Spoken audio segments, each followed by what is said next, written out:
Just a quick note on this one, guys. I lost the first couple of minutes of audio recording with Bev Clifford and Tom Gibson, but it was only literally the intro and a little bit more. So the audio starts from me speaking to Tom about him moving to sticky baits, just to give you a heads up.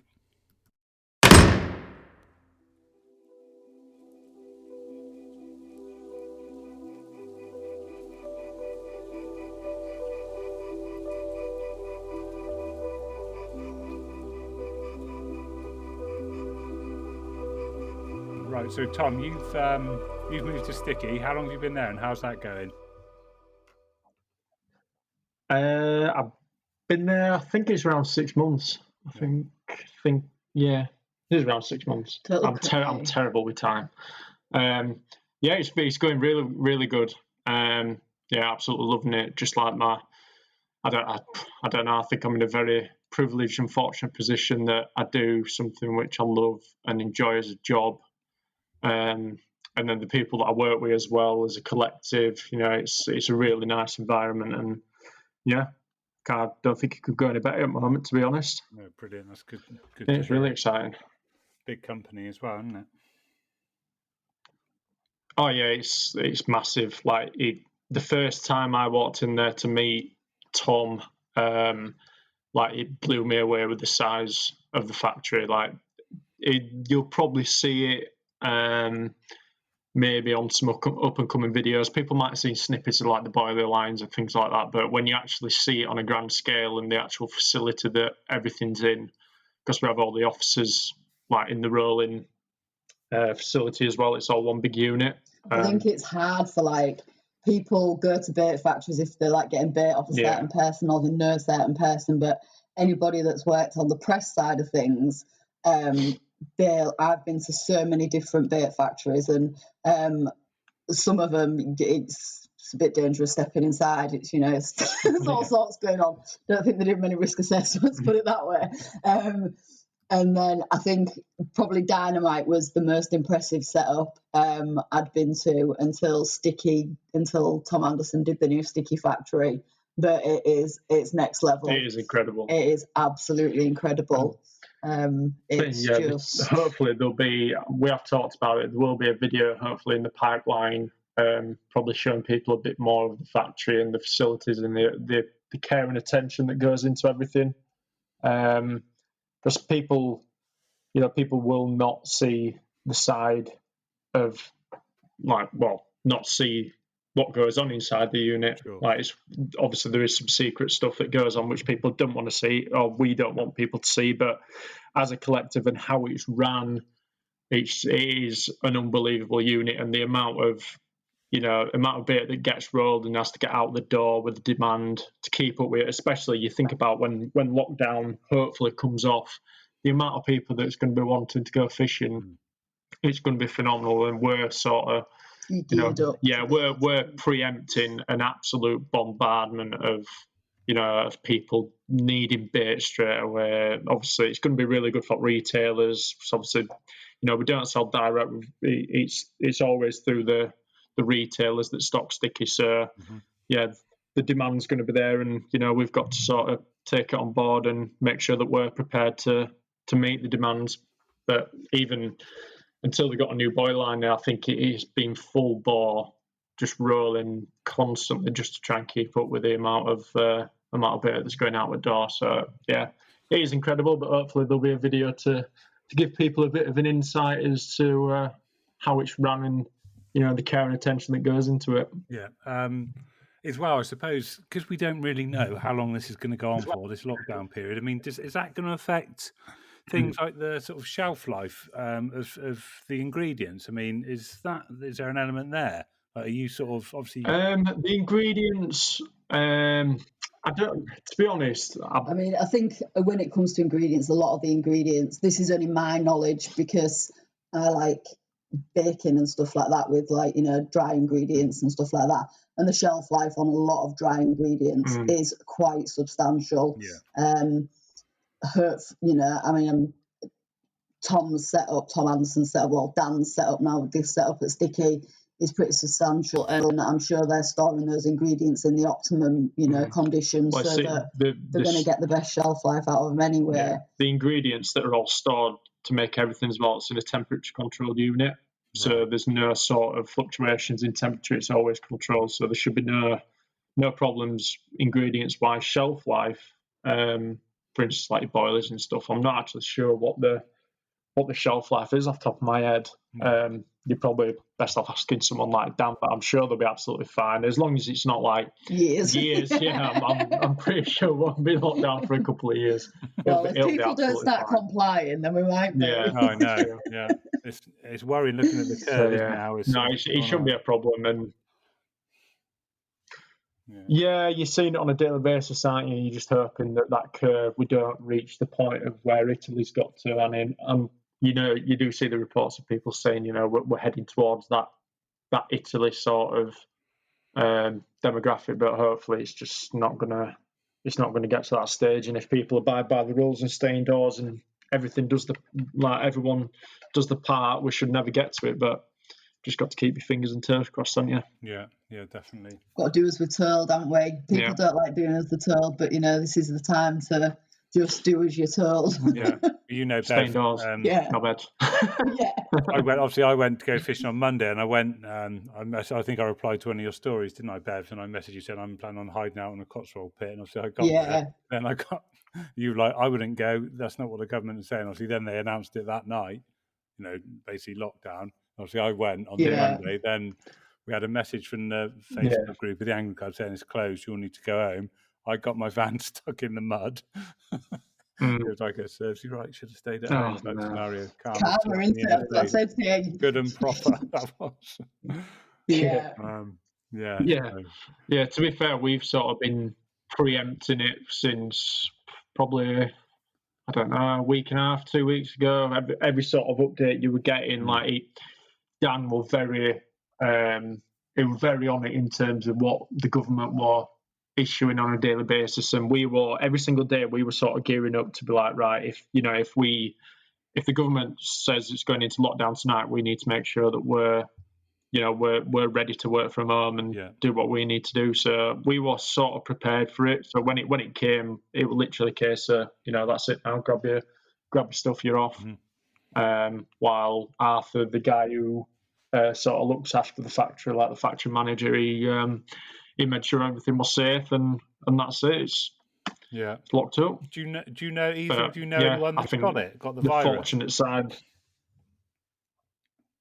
No. Yeah, we do. Yeah, there's Will Ward for one of them. Yeah, of course. I don't know if anybody knows Will Ward. What's the Black Moth Barbers? He put quite a scary video. Guys are down in Essex. Quite a scary video. That were a bit of an eye-opener, to be fair. Oh, I didn't know that. Yeah. And who's that? Who's got it? No, and then Brian, another guy I know. Where we are near Hull, we are super fortunate. It's got the lowest rate at the minute, and I think that's making some people in the area be a bit lax. Which it should make you be. Well, come on, let's keep it that way. We're touch wood. We're in a very fortunate position where not many people have got it. So let's keep it that way, rather than people being blasé as they seem to be in some places. So the problem is it only takes one moron that's got it to just not abide by the rules and go to Morrison's, do this, do that, and all of a sudden, like, you've seen them charts of with one person getting it, what knock-on effect it can have. And just fingers crossed. I mean, we've been obviously sticking to rules and walking the dog, and we walked the dog on the day we went on a route, and there were like 3 or 4 cars parked up at an area where we walked the dog, where people have clearly left the homes to go walking the dog, but actually driven to the trails to walk them. And it's like, that's not the rules. That is not what the government is saying. Government is saying, you need to, you've got your one exercise a day that you can do, but do it locally, and you don't travel. Don't travel to it. And it's, I don't know, some people are thick as shit, aren't they? No, definitely. One of my employees. Excuse the it's all fine. One of my employees in my heating business. He had to go home on the Thursday, so a week and a bit ago with symptoms. And obviously he was working with my other employee, so I had to send him home just to be safe. But he's one of their everyone has been well, like to the point where they've had to go to hospital. So yeah, it's a worrying God. Isn't Crikey. Yeah. It is.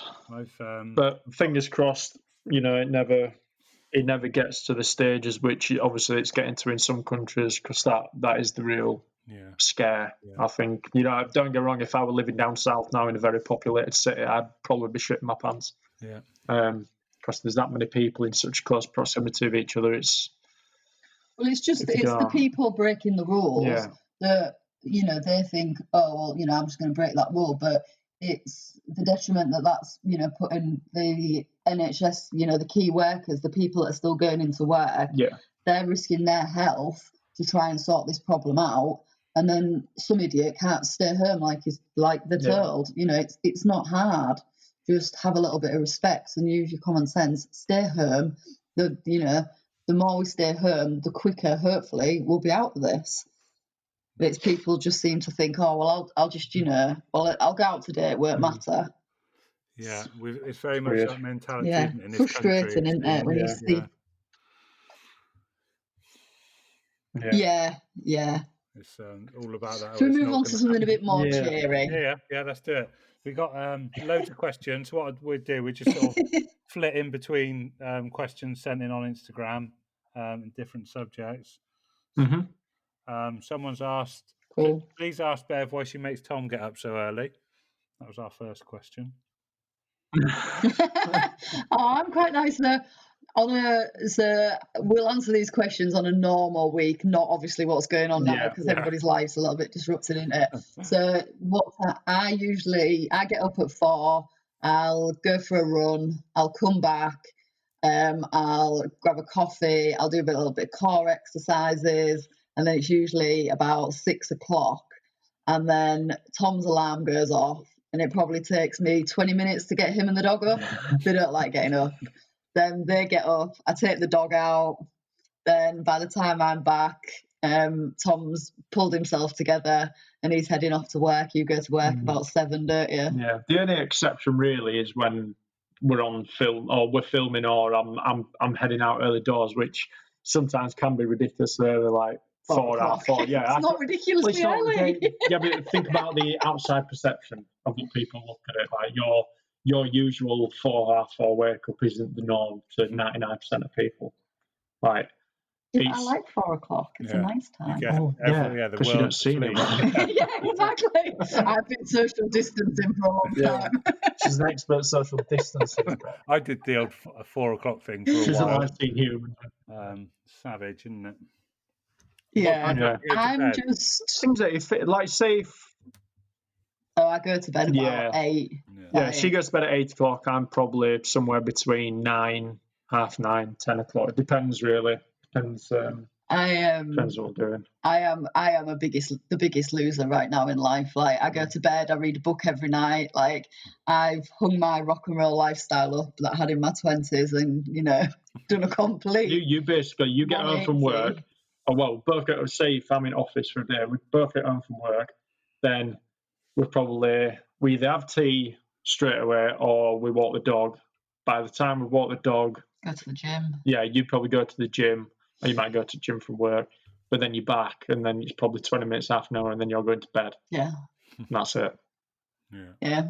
So yeah, it's not exactly rock and roll, but we were at a dinner party the other week, and the people that were at the dinner party, they had one of their daughters and her boyfriend there, and they're like 19, 20, and they were absolutely gobsmacked that we didn't have Netflix or Sky or anything like that. And when I said, I don't really watch TV, and they were like, what do you do? Yeah. So she was genuinely gobsmacked. She was like, you don't have Netflix? I'm like, well, no. I don't own a TV. What do you do with your time? I'm like, well, yeah, if I want to watch something, I'll just watch it on YouTube or something. Like, I'm not a massive TV person, or I'll watch a film and like airdrop it to TV. But like everything else. And she was like, "Well, you don't have Sky." I'm like, "No." I'm a proper tight northern. I just refuse to pay for things like that. It's I guess our routine isn't the norm to most people, but it's just what we've got used to now. And we're so busy as well, like with Bev, training for runs, and then me being filming the a hell dog of a lot. needing a lot of exercise as well. Like, it sounds bad, but we haven't actually got that much time for just monging around. Yeah. Even though sometimes you want to just sit on the sofa all day, which I have enjoyed the past few days. Tom spends the weekend sat on the sofa. Yeah, but that's the thing, Bev. When it comes to a weekend, and say if we've got nothing planned or no filming, etc., then I'll be sat there on a Saturday morning. Chances are Bev's training for a race and she's running 30 miles on a Saturday. Right. And that limits me to what I'm doing because I've got the dog. I can't leave the dog at home because he's just a little twat, to be honest. So they just stay in bed until 8 o'clock. So stay in bed till 8 o'clock, have a coffee, go on a nice long walk, and then just sort of like, she's not back until mid to late afternoon. I can't just go to shops, or obviously not now, but in a normal environment, can't just do the normal things because of the dog. In all seriousness, though, like people say about me getting up early, but I do have a problem with not being able to sit down and chill out, and it is something that I sort of seriously have to work on. And it's a bit like but some people, they it is, I need to relax more. I don't let my body chill out. I like to be doing something. I hate. I put it this way, Dom. Right? I wanted to watch The Hobbit the other night, right, which is like a 3-hour-long film. As soon as she said it's over an hour and a half, I'm not watching it. I can't sit there. I can't sit there for. Also, I don't want to watch The Hobbit. It's not my kind of thing. Incredible. If you know it's an incredible film, why do you want to watch it again? Because it's that incredible that you need to appreciate it again and again and again. Well, you've watched it on your own one time, so you can watch it on your own again then. Well, yeah, I can. See what I mean? Right. So it's we haven't got the normal lifestyle of probably 90% of couples, but it's what works for us. And when I'm away filming 3 days a week, husky. So he gets 3 walks or runs a day. Yeah. He's just put himself on the sofa. Just got to be fair, Bev, when she gets back from running in the morning, with the odd exception, she'll take him out for a jog then. Then he gets a walk at dinner time, and then he has another walk. Then he has a walk with both of us on the evening. Yeah, so you can imagine at the minute he's not best pleased. No. I bet. The thing is, with that breed, if you don't exercise them, they will tear your house apart. Absolutely. Because they are just dogs, aren't they? To be fair, I think we've got really lucky with him in terms of how calm he is, but there's a lot of horror stories out there where people don't walk him enough and then they come back to a £1,000 surfer that's been shredded to pieces because you haven't walked him. Because he's bored. It's the amount of walking and we call it adventures, don't we? Yeah. Like going away, Peak District, Lake District, that keeps him. He absolutely loves it. He loves going fishing as well, doesn't he? Yeah. The only exception is when I take him fishing. If I can take him fishing, I've got a big 30-metre climbing rope that I'd literally just tie him to a tree, put his carabiner clip on, his big harness, and he'll sit there and just watch the wildlife all day. But he literally he'll just sit there focused on everything, won't he? He's so in tune with everything. He's got a switch, and he switches to this instinct mode. And any noises or anything, he's got to go and investigate, and he's got to have a nose and do this. And then that's the only time where he doesn't need as much exercise because he's outdoors. But when he's indoors, he needs it. Yeah, he's probably the perfect breed as well, isn't he? He's a very 100%. When we were on about getting a dog, we both wanted a husky, and there's no, in our eyes, really, we're the sort of perfect fit for a not working dog, but an active, an active, energetic dog. Oh. So he's a treasure, bless him, even though he's a knob at times. I've got another question to fire across. Yeah. It's for Bev. Right. This one. Mm-hmm. So is Bev going to bring her ladies' day down south? Okay.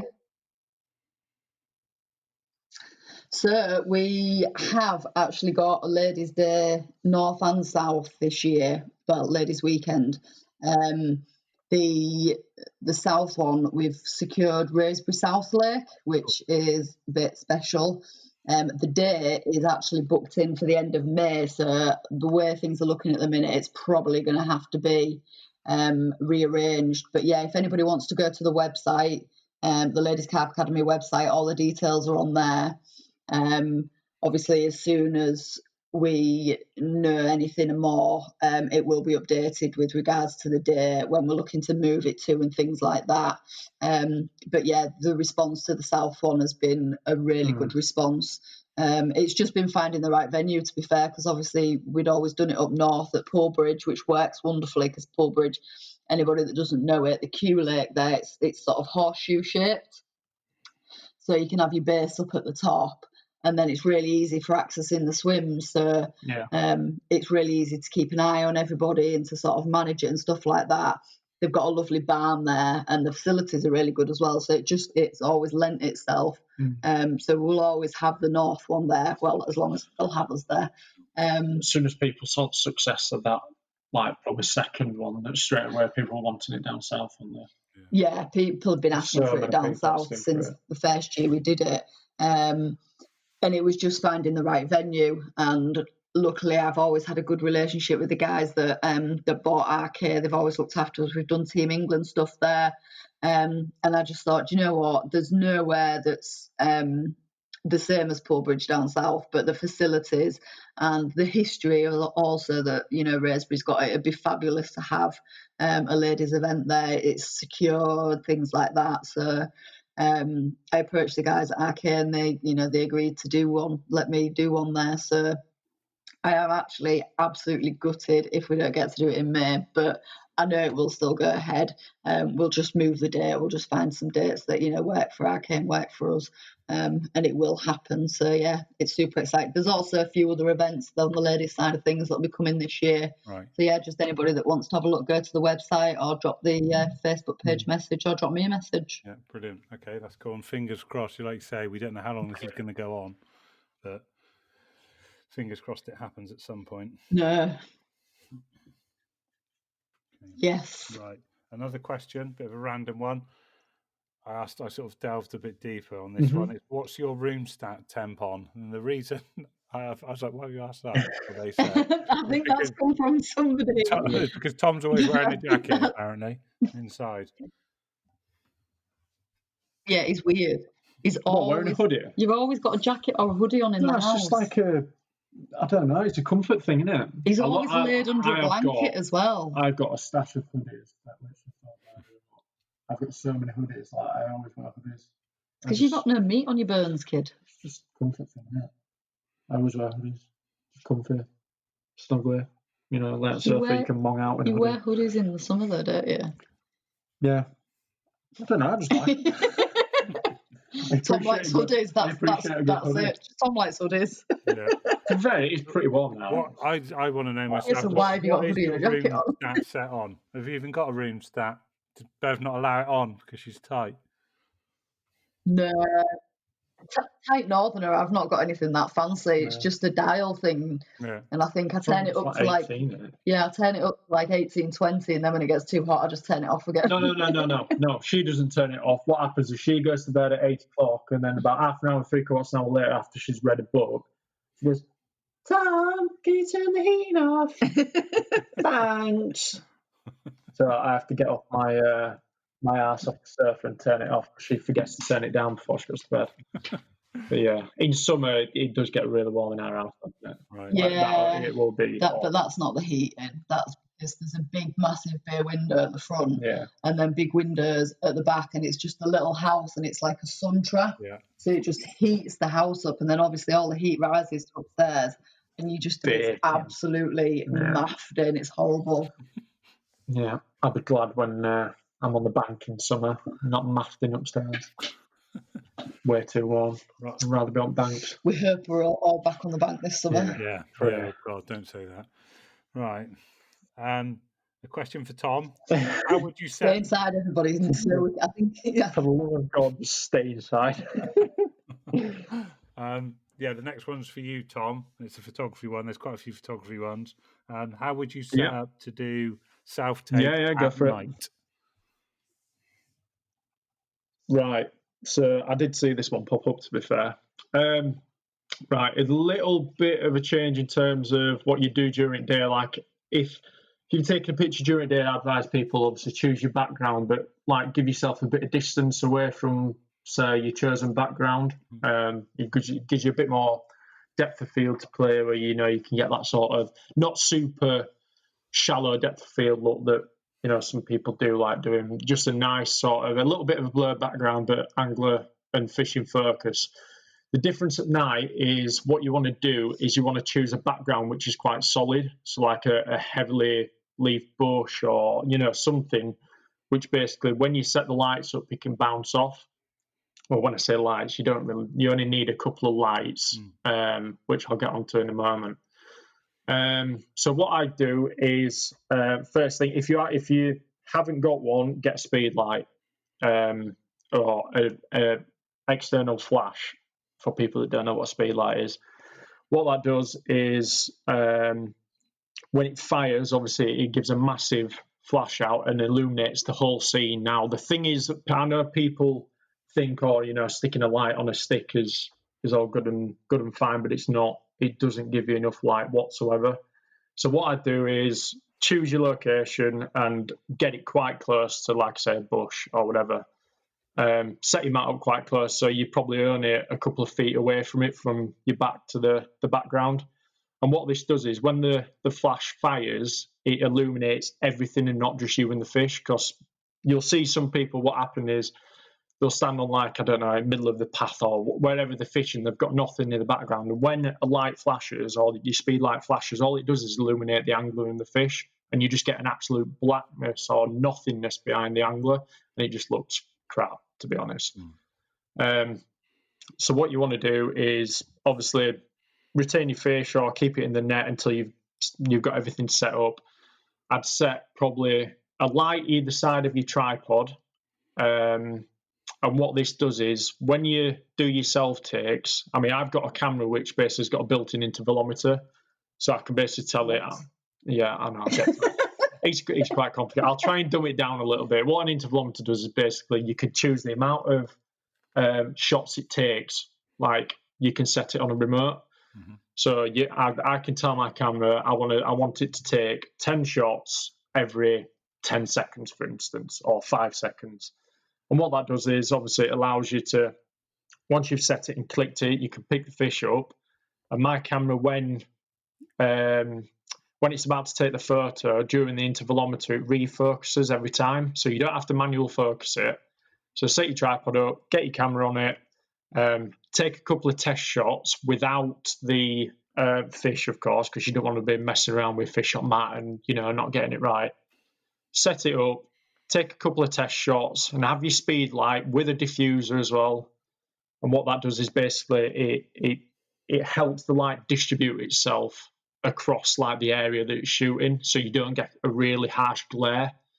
So make sure that's all right. Get your settings right. I'd normally shoot in something like F4, F5. Give yourself plenty of depth of field. You don't want to shoot shallow because it'll just look absolutely naff.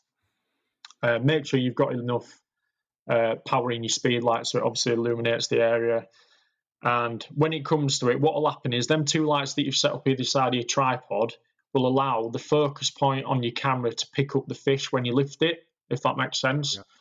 So when it's doing its rounds and, say it's got to the first picture, your first picture might be a bit naff because it might not pick you up straight away because you're probably mid-lifting the fish, but your second, your third, your fourth, it'll refocus onto the fish as long as you've got your focus area in that, in that vicinity on the fish.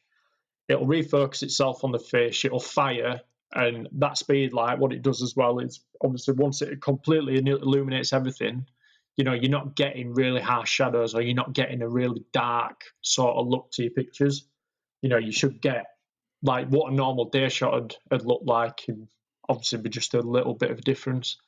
But yeah, to be honest, it's very complicated to try and sort of explain it. Yeah. I've seen some people saying, "Oh no, night shots are rubbish," or the worst thing you can do is just stick a light on top of your camera and take a picture, because I guarantee you it will be naff, because your ISO will be way too high because there's not enough light. The more light you put on the scene, the better it is in terms of your cap shot. And then what that speed light does when it fires, it diffuses the whole light, gives you an even spread of light over your whole picture, and it'll look absolutely fine. And obviously, giving yourself a bit more of a depth of field to play with, because you're right next to your background, you're not going to get a really shallow depth of field shot. Obviously, that's not the point. Your main point is to get as much light in as possible, so you're not, it's not looking grainy or it's not looking dark. But yeah, sorry if that sounded a bit too complicated, but if people are struggling, then just message me. I'm more than happy to help. Yeah. People. I get a load of people asking about photography and lenses and stuff, and it's very complicated to try and explain it with an audio. I could quite easily do a video and show people, and people are like, "Oh yeah," straight away. But then it all depends on what camera you've got as well. Some people might not have the capabilities to shoot with a built-in intervalometer, and if that's the case, then I'd advise people to get an external one which plugs into the side of your camera. Right. So yeah, that's my sort of tips. Shutter speed, do a couple of test shots and just sort of play around with your shutter speed. It shouldn't, because the speed light fires, you can actually get away with a lower shutter speed. And what that does as well, it allows more light to come into the camera onto the sensor. It'll give you a brighter picture then. So you can probably get down to like 1/80 or 1/100, whereas before I wouldn't really recommend going that low on a day shot. So yeah, hopefully, that sort of answered. Hopefully that helps. It probably sound like a lot of waffle. I know Bev's looking at me like, "What on earth are you talking about?" But yeah, if people are struggling or want any more advice, then just message me. Yeah, no, someone asked something similar, and they said, which you sort of answered most of. They said, "I tend to struggle with f-stop and shutter speeds, especially at night. Any pointers?" But you've pretty much covered most of that there, haven't you? Yeah, you will not struggle with your f-stop and your shutter speed if you use a speed light straight away. If you have your speed light on the automatic mode, which off the top of my head I think it's like ETTL or something, you don't have to mess around with it. As long as you have a diffuser on and it picks the focus point up of you with the fish, obviously ideally on the fish as your focus point. When that speed light fires, what that does is that sensor, it picks up how much light it has got to fire to illuminate the scene. Right. So the speed light's doing everything for you. Okay. Whereas you use an external light on a bank stick, I guarantee you will not get good night photography shots.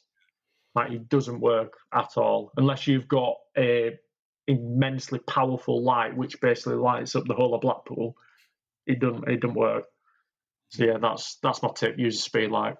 Okay, cool. And just on the subject as well, someone's asked the best lens for taking fish pictures. Obviously, that's quite a common one. So fish pictures and trophy shots. Yeah. Go on. Right. If you're using the DSLR, whether you've got a crop sensor or you've got a full frame camera, what you want to do is, if you've got a crop sensor, which the majority of people probably have, which is a bit of a cheaper sensor on the DSLR cameras, then you want to be shooting with a 35mm lens, ideally, because what that does is, once the crop factor kicks in through the picture, you'll get like a 50mm look, if that makes sense. Whereas a full frame camera, because you're shooting obviously full frame, you want to shoot with a 50mm lens, and that will give you a very good perspective in terms of the human eye and what the human eye is looking at. So say if you imagine you're the photographer and you're looking at someone with a fish, like, that is what a 50mm lens is picking up on a full frame camera, if that makes sense. Yeah. Whereas if you shoot with a lens which is, say, a very I don't know, what's the expression? A very low focal length, for instance, like 14mm or 24 or something. What you'll end up getting is like a Euro. I call it like a Euro look, where it's like the fish looks absolutely massive, and you've got a tiny little pinhead that's holding it behind it. It just looks weird. So yeah, 35mm if you've got a crop sensor, 50mm if you've got a full frame camera. Perfect. Another photography question. And then in terms of brands, Yeah, go for it. Sorry, it didn't really matter about lenses to fair. So the question was, one sec, let me just bring it back up. Where are we? Yeah, here we go. No, not that one. Done that one. It was, what would you suggest as a good starter camera? Good starter camera, I would suggest a... what was the one that I started on? A Canon 750D. Now, I don't know whether that's been discontinued now. It might actually be replaced with something else, but something which has got a good sensor. I think that's about a 22 megapixel sensor. It is cropped frame. Yeah. It's got a built-in flash as well, and it's also got a flip-round screen, and you can shoot off the screen. So that's the camera that I started with, and then slowly but surely just upgraded, through the sort of ranks that Canon do, and yeah, eventually got myself a full-frame camera. But I would not advise people going straight in for a very high-end camera, because if you don't enjoy it or you don't get the use out of it, it's a hell of a lot of money to invest, as well as lenses. Also, as well, like anything, you're better off learning the basics. Yeah, learn your way up to use. The more you get into the high-end cameras, the more features they've got, the more stuff that can go wrong, really. Yeah. So you don't want to be going knee-deep into a very expensive camera, because you will hate it, because you won't have a clue what you're doing. And if you're just shooting on automatic mode, it's a complete waste of money, because you're not getting the best out of the camera. And yeah, I'd go for a Canon do immense cameras for the price points, like the lower end, for a budget. I think I only paid something like 200 and something quid for my first Canon, and it was an incredible piece of kit. It just won, for what I wanted and what I ended up getting into it. I pretty much got everything I wanted out of that model, and I felt like I could go on to more complicated, more complex sort of Canon, and that's what I did. So I mean, everybody seems to think that they can ask a quick question and they're going to be able to be an amazing photographer. But yeah. I've seen Tom take thousands and thousands of photos and watch hundreds and hundreds of YouTube tutorials and reading about things. He's not just picked it up and somebody's told him what to do with a few buttons.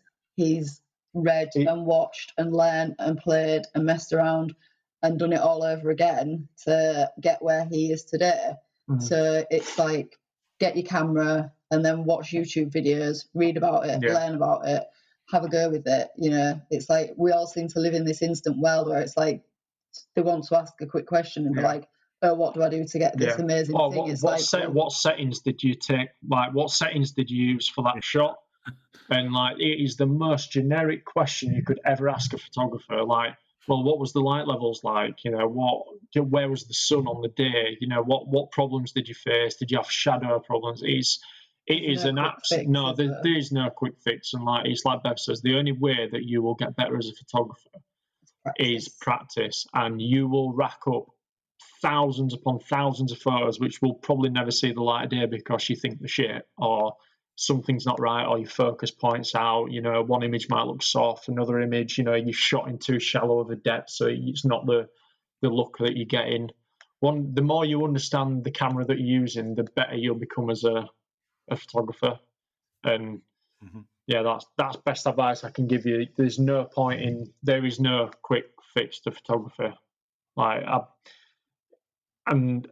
said it to you multiple times, and the amount of people that ask me about photography and stuff, it's not hard. I might have even mentioned it in the previous podcast that I did, where if you haven't got an eye for photography, or you cannot see the picture and what you want to capture, I guarantee you now, you can't pick up a camera and just take a photo and it'd be like, oh yeah, that looks great.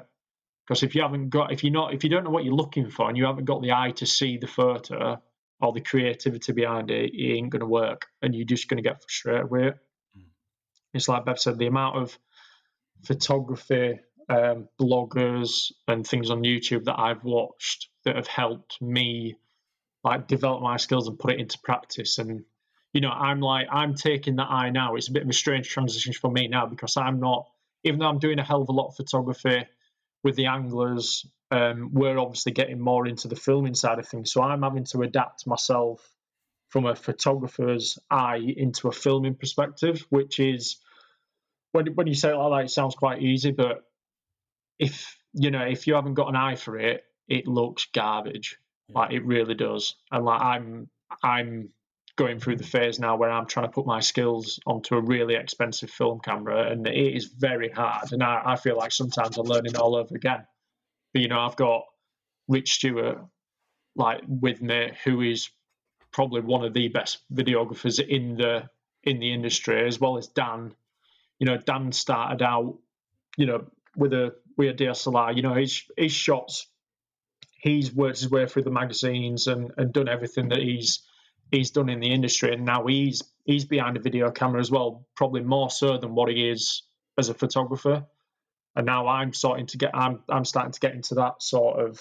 I'm starting to put that film, like that, them filming skills to the test, and trying to adapt my photography skills and put them into video. And having Dan and Rich teach me how to do it has been a massive learning curve for me. And sometimes, like, straight away, like I'll film something, or I've filmed a little bit, and straight away it looks absolutely naff. And until you understand why it looks naff and what you can do to improve it, it's. I think you've got to be willing to criticise yourself. Oh yeah, like I mean, funny enough, probably 2 weeks ago, me and Dan sat down and we had a bit of a catch up on what plans are this year and whatnot. And like, we have video editors at Sticky, and obviously you've seen the Reflection series. You've probably seen what we've done with Thinking Anglers with the TA Insights now, and the level of videography that is in them films. There is no margin for error. And trust me now, like, I've been on shoots and there is some shots which you think you've absolutely nailed it, and until you get all that footage back and give it to the video editors, Steve and Andy in office, and they review it and start putting stuff together, some stuff might work. Andy's the worst critic, to be fair, and he does make me laugh, because everything's soft and shit, blah blah blah. And the best thing about them two as video editors is they are so critical on what you're doing. But if they weren't critical, you'd be walking away thinking, oh yeah, that's great, we've done our job. And they keep even Rich and Dan, like, they're critical with everything. And if they weren't critical, we wouldn't be trying to push the boundaries and get to a higher level of videography than what it's already at. And a lot of people that watch like the Reflections and TA Insights and everything that we've done so far, they'll admire the cinematic look and the shots, but they have no idea how hard it is to get that look. Because you think when someone's landing a fish, you want to get one shot at it. You can't get it in net and go, oh, sorry Adam, I missed that netting shot. Can you just put rig back in its mouth for you and just send it on its way, and we can get that shot again. You get one shot and that's it. Like, with photography, there's a bit more of a leeway. If someone's got a mega fish on bank, you can make sure you can get the right shots. Yeah, you can literally rack your shots up like nobody's business. But filming, there's a very fine line between getting it right and getting it wrong. And if you get it wrong, that's it. It's like some done. Like wildlife, like photographers, videographers, they're waiting years. Oh yeah, you imagine what the likes of they miss getting something. Yeah, pulling focus. Yeah, the likes of your Blue Planet. And do you know what the thing is as well? Like, I've learned that everything that we do in terms of the filming on the Sonys, like, they are very expensive film cameras, the proper TV cameras that we're using at the moment, and everything is done with manual focus. Yeah. Like, you have got to pull your focus in and out. Say if someone's moving, you've got to be focusing. There's nothing like, you can't just click a button and go, oh yeah, autofocus on him. We are doing everything in as manual as possible. Yeah. So there's such a fine line, especially when you're shooting in a shallow depth of field. You could be ever so slightly out, but because you're ever so slightly out in an already very shallow depth of field, that's it, it's done. Yeah, magnified. You've buggered the shot up. So but the risk is for the reward, I guess. And I'd like to think. I mean, I am so grateful and, well, not only grateful, but I feel immensely proud that, you know, when Reflection comes out this year, you know, I've had a little bit. I ain't had loads to play in it. I'm not going to lie. Like Dan and Rich have absolutely slaved away for the past year or so to get everything together. But for instance, like Adam Penning's Reflections that will be coming out, that has, you know, I've had a little bit of an input. I filmed along with Rich in the final sequence of that, and it was to film with Rich were unbelievable. And it trust me, it ain't easy. People think, oh, you know, you must have the best job in the world, you know, going out and just filming people. It is hard. Yeah. Like, there's no working hours. You know, if you're up at 4:30, 5 o'clock in the morning to get a sunrise time lapse, you know, it certainly ain't a 9 to 5. And then when you chuck in, you know, captures, you know, you might be keeping an eye on an angler who's after a certain fish, and when you get that call, hopefully when you're in the area and he's got that fish, you know, you're on that road. It doesn't matter what time it is, you're down there with a camera.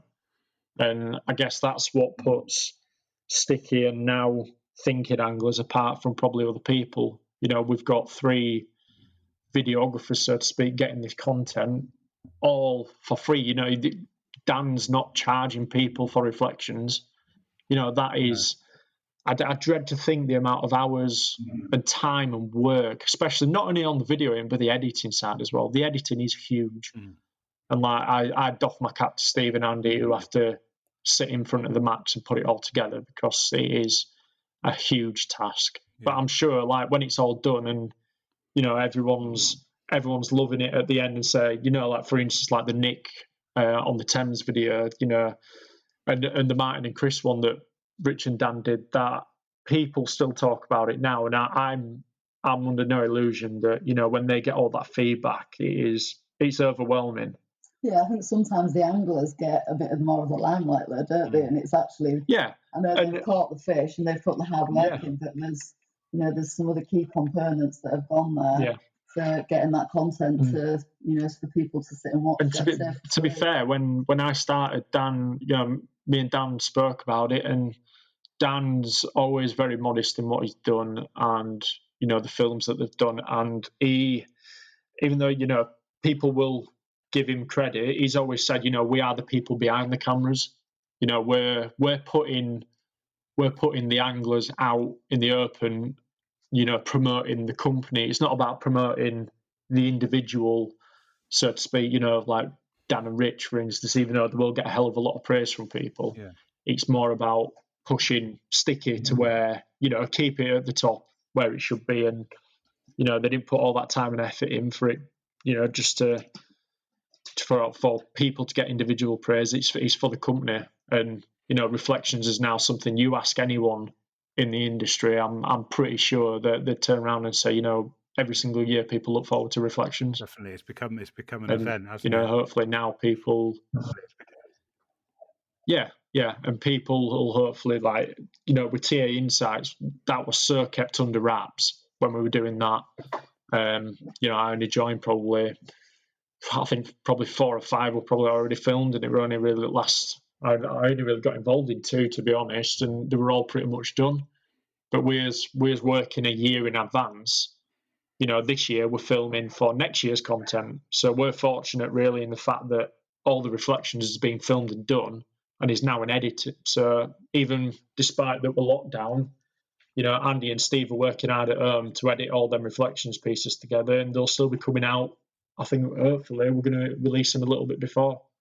Right. So, you know, it's a lot of time and effort, but if people enjoy it and people love it, that's what it's about, isn't it? And it gets people out fishing. Yeah, no, definitely. It's a mega series, and I mean, I've touched on this before. Until you've done a bit of filming properly, like you say, pull in manual focus and then having to edit it, just the sheer amount of time and effort and thought, even like planning the shot and everything it's unbelievable. Like, you can do a couple of days worth of filming, and, you know, you're filming on 4K cameras that are eating cards up like nobody's business. You know, Dan's made no bones about it. On a day's filming, say if you're away for a couple of days, chances are you're running back to van to back up the stuff that you filmed the previous day, because chances are you filled all your cards up. Right. We have got terabytes and terabytes and terabytes of footage that's been done.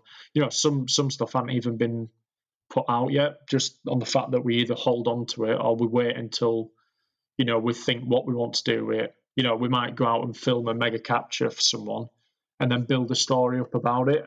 Or you might, like for instance, reflections, you can't really plan it. It's all down to what the anglers are doing on the year, and you can sort of think, well, he's after that fish.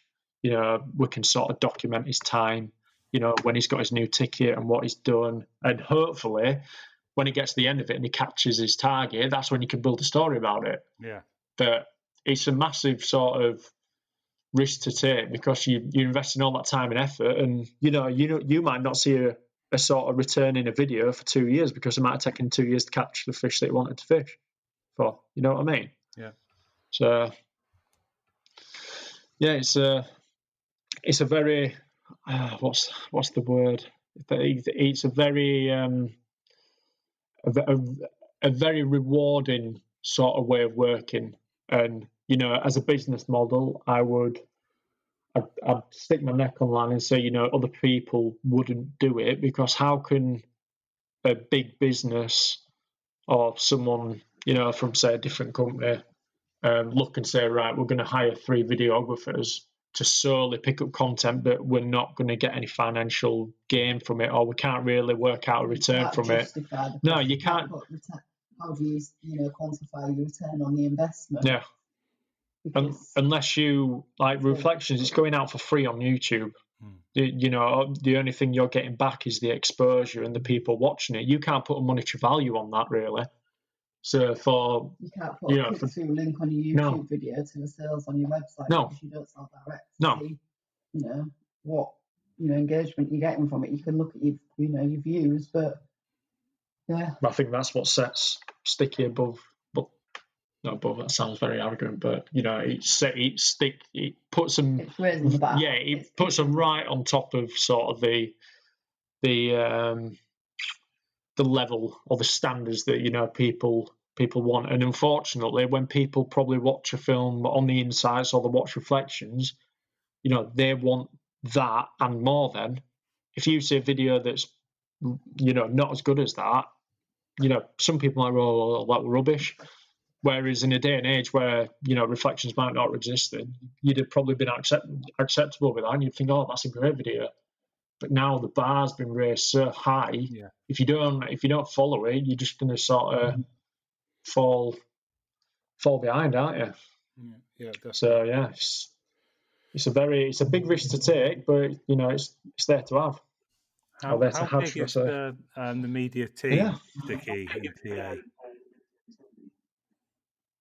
So you've got Kaiser. Yeah.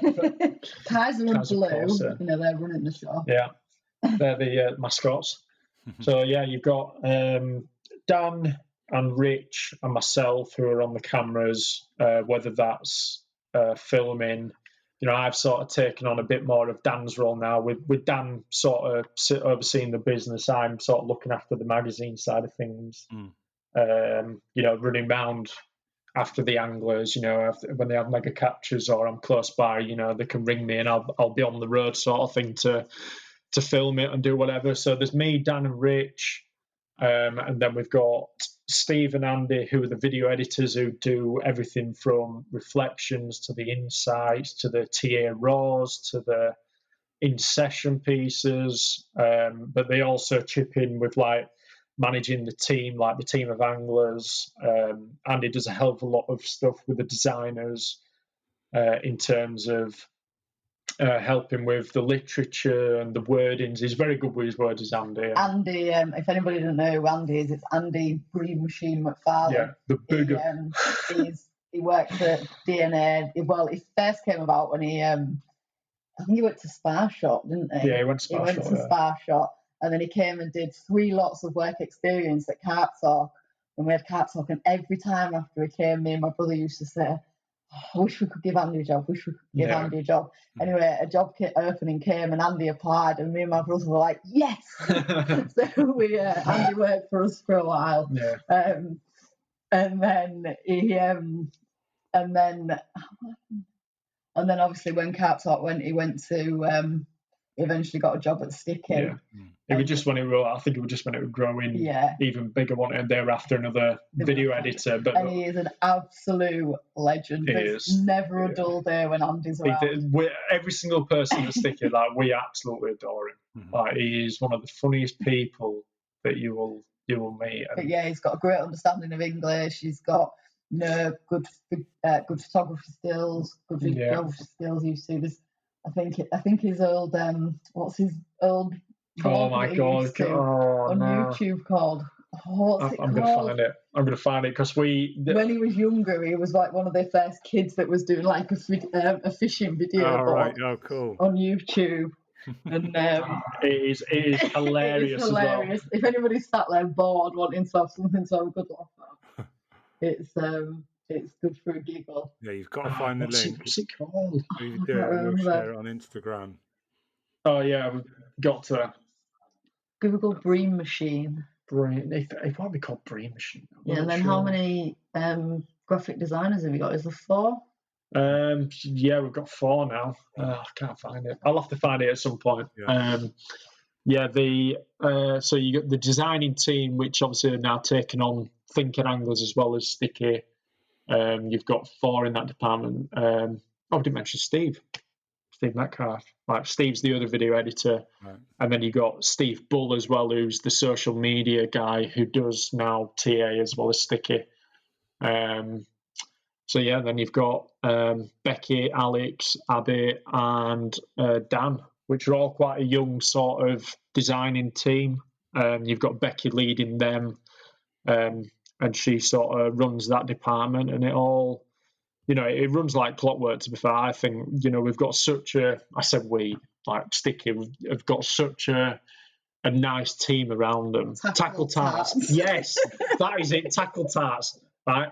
Just, if anyone is struggling for content, you really should be there. If you're struggling for content, just type in Tackle Tarts on YouTube.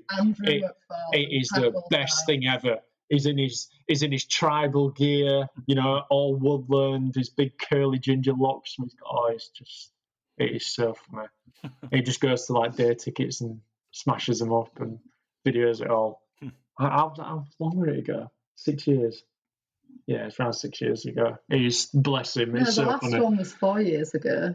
Oh yeah, that was a broad one, wasn't it? Yeah. Yeah. But how is it? Yeah. I don't know. But yeah, in terms of the team, like, I think some people think we have an absolutely massive team, but when you actually look at it, it's not actually that huge in terms of probably other companies. Yeah. But yeah, as a team, I think, like, we've got one of the best out there, and I think we all work together. There's no sort of working hours as such. If stuff needs to get done, you just get it done. And we just all pull together as a collective, and like we said before, there really one person that takes credit. And when something goes out, everyone's had the role to play in it. And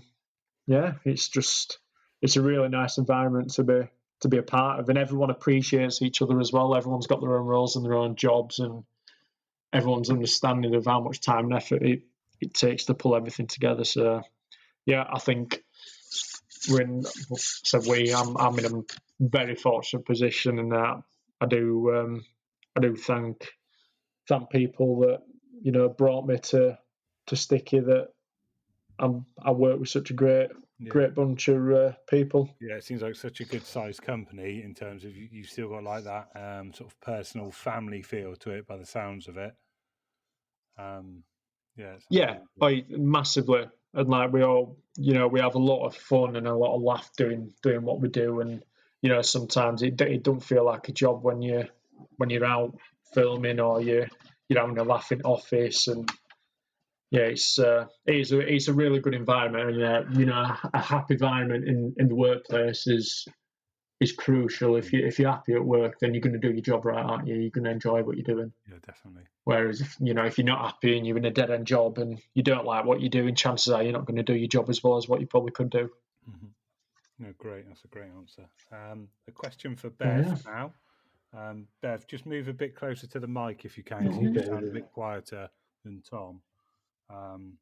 Yeah. And your question is, what's Bev's typical training week look like? Oof. I mean, it depends. Go peak training. Peak training week, no, because people just be scared by that. No, give them the reality. Well, training for 100 miler, so I had a big race that would have been happening sort of the 18th of April. So when everything's just got knocked on the head and we're stuck indoors, I was sort of peaking out on a 6-month training block, and I was doing a peak 4 weeks. I was peaking for 4 weeks, and I was doing anywhere between 80 to 100 miles running. And then there was sort of conditioning work around that, strength training, and stuff like that around it, just to sort of I'm sort of, some people that run long distances will just run, but I've sort of fallen into the belief that to stay injury free, for me, I found that doing quite a fair bit of strength and conditioning, sort of still heavy weightlifting, and plus I enjoy it. It keeps me on the straight and narrow, and touch wood, I've never had any serious injuries. So I know there's a lot of research out there now that does say that good strength and conditioning work does keep you injury free when you're running. There's that age old thing, isn't there? Oh, all that running, it damages your knees. Well, yeah, it does if you don't look after yourself. But sitting on the surface giving people back problems, isn't it? So it's it's about looking after your body, and there's a massive amount of research out there now about the benefits of weightlifting against osteoporosis, which anybody that doesn't know what that is, that's where your bones waste away. So everybody should be lifting weights of some sort, whether it's body weight or just weightlifting in the gym. It's proven now. It's good for us. So yeah, get picking up heavy shit. But yes, go through like a Monday to Sunday routine. So Monday to Sunday routine. So you should always have a rest day in there. Sometimes I struggle to do that because I like training there. I like the headspace it gives me. So during the week, I'll run sort of 6 to 9 miles a day in the morning. Then on the night, I'll get back and I'll always do a little bit of ab work, a little bit of conditioning work. Then on a night, I like to go to the gym. Sort of do some kind of weightlifting, or I will do some kind of like HIIT training or something like that. Just 1 second, I shut the door. The dog wanted to go out. Right, I'm back. Sort of a group class or something like that. Just something that's a bit different, just to mix it up. Do that Monday to Friday, and then the weekends. I love nothing more than getting in the mountains. It is just a fantastic place to escape. So that'll be anything from sort of like a 30 mile to a 15 mile run, and then depending on the elevation, it can be anywhere between sort of 9 hours out to maybe 5 hours. So yeah, just some long days. But another reason I like getting up early is because if I get up early, I can get to the mountains, I can get a really good run in, I can get back, and I can still spend some time with Tom and the dog, cook some nice food, and you don't feel like I'm neglecting them. It's very selfish. Ultra running, like fishing, is a very selfish hobby. The two very selfish hobbies. And I try to find that balance so that I'm not neglecting my relationship with Tom, not neglecting the dog, and not neglecting chores that need doing, like housework and stuff like that. Unfortunately, it's the reality of life, isn't it? But yeah, so yeah, I do train a lot, but I like it. Brilliant. Okay, cool. That sounds absolutely full on. Yeah, it's exhausting just thinking about it, isn't it? Like, don't get me wrong, I love going to like the Lake Districts and doing walking and stuff, but taking it to a level like she does is it's balmy when you look at it from an outside perspective. But it's if that's what she wants to do, then that's that's what she does. Yeah. And like she says, you know, don't get me wrong, there's a lot of time that we spend apart, especially when I'm away filming, say 3 days, you know, in a week. Sometimes we're like passing ships, aren't we? Yeah, I might be filming 3 days or 3 nights or whatever, and then I'll come back, and then, you know, we might have an hour together on an evening, and then she'll be up at 4 o'clock next day, and she'll be on a training run. She won't get back till 6 o'clock in the evening, depending on how far she's driven. But that's just sort of the. Then we throw like Team England training. And you've got like all that. the other external stuff that you've got to fit around your schedule. Like, I think I'd much rather be really busy than sat there thinking, oh, what should I do in my weekend this weekend? Yeah, it makes you appreciate as well. Like now we're stuck indoors. Like, yeah, how much of a pain in the arse she is. No, it's like we should be grateful and we should fill our time doing things that excite us and make us happy, because you know, now we're all stuck indoors, it makes you appreciate those things, doesn't it? And I've always appreciated them all since, I think I said to Tom the other day, I've never once found walking the dog a chore, but I tell you what, I feel extremely grateful that we're still able to do it right now. You know, it's you know, don't take it for granted. You know, there's things we think, you know, I always think, oh, the mountains will always be there, and yes, the mountains will still always be there, but you know, if you feel like, oh, I should, you know, do something this weekend, just do it, you know, because you don't know what's around the corner, do you? Absolutely. You know, if you've always fancied running a 5K, or you've wanted to go on a fishing trip to that lake, or, you know, you were going to go catch up with that friend, just do it, because you don't know what's happening tomorrow. No, I completely agree with that. In fact, and if you've got a missus that don't let you do the stuff that you want to do, it is a pain in the ass.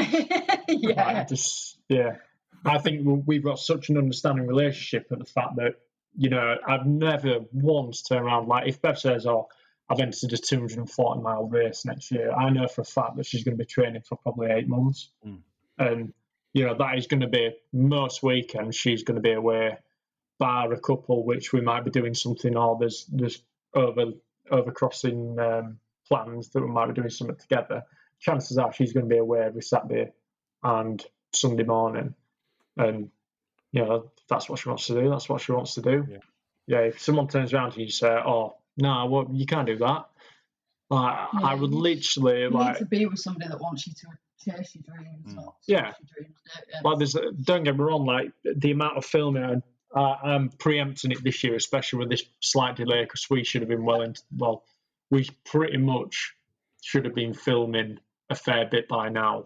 And, you know, I've got no doubt in my mind that Dan will still be striving to get everything done that we want. Striving. I know I said striding. Striding won't be striding, he'll be striving. But yeah, he'll be striving to get everything done that we set out to do when he first put the plans to me and Rich at the start of this year and everyone else.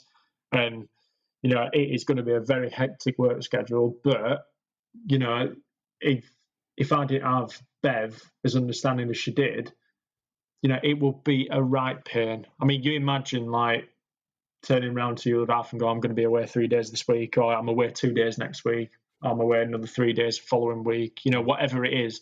There is obviously gaps in this filming, but you've got to have an understanding with that other person. If that other person doesn't let you do what you want to do, which, you know, it's a job at the end of the day now, even though it doesn't feel like it, it is a job. If they turn around and say, well, you can't go away next week, I've got my hair appointment on Wednesday, mate, get a grip. Like, come on. So, yeah, I thank my lucky stars that we're as understanding as each other, and not once has Bev ever turned around and gone, oh, no, you can't do that. You know, sometimes we have, you know, sometimes her plans will cross with my plans. So Tom came back with all these filming dates, and, you know, everybody that follows me or Tom knows what we're like. I love to give him a bit of banter and wind him up. So he came and he sent me a picture of all these filming dates. So I was just putting him into the diary, knowing when he was away, and, like, you know, finished filling it in. And then I noticed that he was away for the dog's birthday and he was away for my birthday. So I was like, yes. So I sent him a message and I was like, you do realise that you're away for my birthday and the dog's birthday. Bad dad, and just left it at that. Luckily, I just know it's banter though. And she don't really mean it. I will be playing Not for the rest of the year though. Yeah, she will. I mean, I didn't even get a Valentine's Day card. We don't do cards. I cooked you a romantic meal. I got you 2 little gifts. I got you a card. Yeah, right. And you walked in and first thing is, I thought we weren't doing cards. Yeah, first thing is, we don't do cards. See, it's pointless. What's the point of writing a card and then chucking it in bin? Absolute waste of paper, waste of card, waste of ink. And don't do presents. Why do we need to do presents? Like, it's just a pointless exercise of spending money. So then, walk in and she got 2. I'm like, mate, what are you doing? Nice cooked meal. I got the best crockery out, the best cutlery. What did I get? Nothing. You probably wanted me to cancel one of days. So it's awesome. No, we have a laugh, and if you don't have a laugh, then unfortunately, absolutely, no, it's good, and it does come across on social media that you to have a joke is really important, isn't it? You've got to have a laugh. Mate, if you didn't have a joke between, it's a long time, isn't it? Yeah. The amount of people that message us both saying like, it's so funny, and like, I think you've had a lot of messages, haven't you? Like, she's properly been on the wind up past week, and got Tom in training. He's not very domesticated. I just choose not to do it. It's not that I'm not trained. But if you don't have a laugh between yourselves, well, it's just it'd be a pretty torrid time in your house, wouldn't it? If you're too serious all the time, you've got to have a laugh. Yeah, right. We'll close to wrapping up as well. What I'll do, there's like 2 little features I'm sort of sticking in for these lockdown episodes. So the first one I sort of mentioned to you, I want to do like I suppose the sort of how magazines do like a rotary letter that goes on, but basically you guys come up with a question that I will then ask to the next guest, but you don't know who that guest will be. So as we said, it can be about fishing, or it can just be anything really, a general one. So if you've got one prepared, or there's anything you can think of. Oh, I've got one. Yeah, I've got one. I was thinking about when you was waffling on about depths of field and velocities. No, intervalometers. Intervalometers. Like a dinosaur. Jesus Christ. I was out. Lord. So, me and Tom was playing the game, which 3 people would you have round for dinner last night? Yeah. So, my question is, if you could take one person fishing, who would that one person be? And where would you take them fishing? But they're not allowed to be an angling person. It's got to be somebody that isn't angling. Perfect. Yeah. That's a good one. Brilliant. Okay, right, I'll make a note of that. And the very last thing, I'm asking everyone to draw a carp in 60 seconds. Oh, my Lord. Oh, my life. Yeah, I can do that. Yeah, so either you don't both have to do it, or you can both do it, and we can just have an extra entry. And I'm just doing like a... guest 1 against guest 2, like anonymous, and then put in obviously the one with most. Should we film it and then send you it? Yeah, then we'll do that. But when you do it, don't put or if you put your name on it, do it so you can take a picture and it's out of shot, just so I can upload it. Okay. And nobody knows. Yeah. So both do one, just film each other's. It can't be any longer than 60 seconds. Yeah. Okay. Cool. We love a bit of competitiveness. Yeah. Well, yours will be real good. You're real good at drawing. Yeah. Well, Ed Skills was on a few episodes ago, so. You're not going to beat Ed Skills, are you? No problem. Two artists. Ed No Skills. Awesome. Tommy Boy's got this in the bag. Yeah, right. We'll wrap that there. All right, brilliant. Get the drawings done and send them over to me on WhatsApp. Yeah. Awesome. Will do. Right, Bev, Tom. All right, stay safe. All right. Thank you very much. Stay safe, everybody. Stay indoors. Yeah. Nice to meet you, Dom. And you guys take care. Bye. Bye.